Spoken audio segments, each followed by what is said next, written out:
الله سبحانه وتعالى ددالو لبس لبسال የሚሉበት ኢንሻአላህ ተዓላ ጠርባ ለመንገድ እሱን አሳያችኋለሁ። እርግጥ ነገሩ እየተሳበ ይመስለኝ። نعم كتاب ማን ይባላል?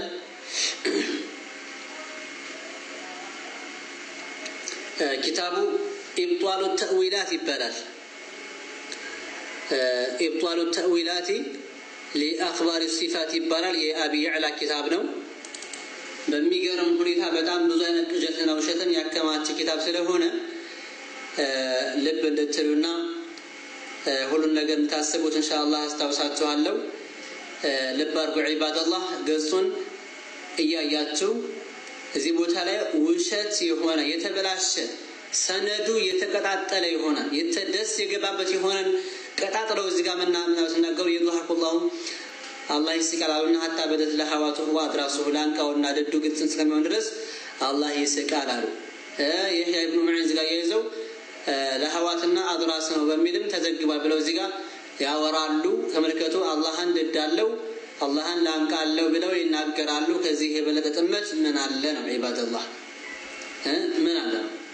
ስለዚህ ሁላችንም ጥንቃቄ አድርገን የሚገዙ ጌታ አላህን አይደለም ሰውን ነው የምንልም በመረጃ ነው ዒባደላህ። ሰውን ስለሚገዙ መሸወድ የለባችሁም ነው። ኢትዮጵያ ላይ በርካታ ማህበረሰብ ከእውቀት ነፃ ነው አይደለም። በእምነትም ሆነ በንግግር የሚሸወደው በጣም ተዘናግቶ ነው።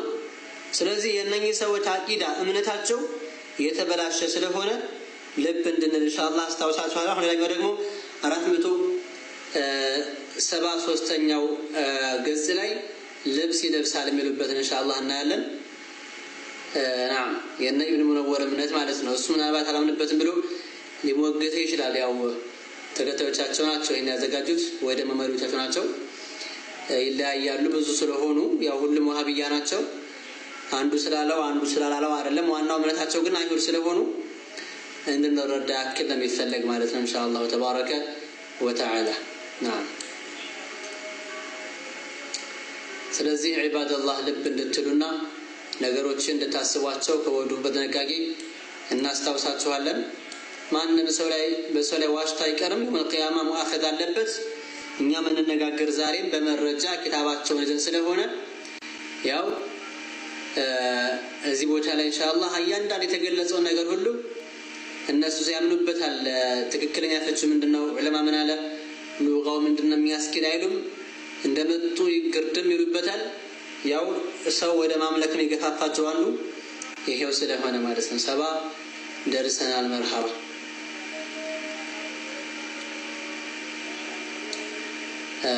نعم ይሄ ነው ሐዲቱን አኸር አለ ብለው ነው። ይሄንን ምን ብለው ያስባሉ? ነብያችን እንዲህ ብለዋል አሉ በውሸት دخلت على ربي في جنة عدن شابا جعدا في ثوبين أخضرين اللهم ማለት ነው። ወደ ጌታዬ ጀነት ሲገባ ጌታን ያገኘሁት ወጣት ጸጉራ የቁጥጥር ሆኖ ሁለት ልብስ ለብሶ ነው ይላል። ተመልከቱ። ይሄ እንግዲህ ምንድነው ይባል? የቅጥፈትና የውሸት መናኸሪያ እዚህ ግባማ ይባል ውሸት ስለሆነ ዒባደላህ ልብ እንድትሉ እንድትጠነቀቁ አላህን ልንፈራ ይገባል። ዒባደላህ ልብ እንበል። ከስርም ከዚህ ቦታ ላይ ቁጥር አውጥቶ ሰውየው ምንድነው የሚለው? ጌታዬን አገኘሁት ቀጥታ ወደሱ ሲገባ ያስጁዱና ምን ተደርጎለት ምናምን በቃ ልክ እንደ ንጉስ እንደ ክብር የሆነ ንጉስ አላረለ ንጉስ ምናምን ነገር መንግስት ማለት ነው። ሰው ወደሱ ምናምን ሲገባ የሆነ ነገር ሰው መጎንበስ ለሱ ይመደካል አይደል? ልክ እንደዛ አድርገው አላህንም ያስባሉ ማለት ነው። ይሄ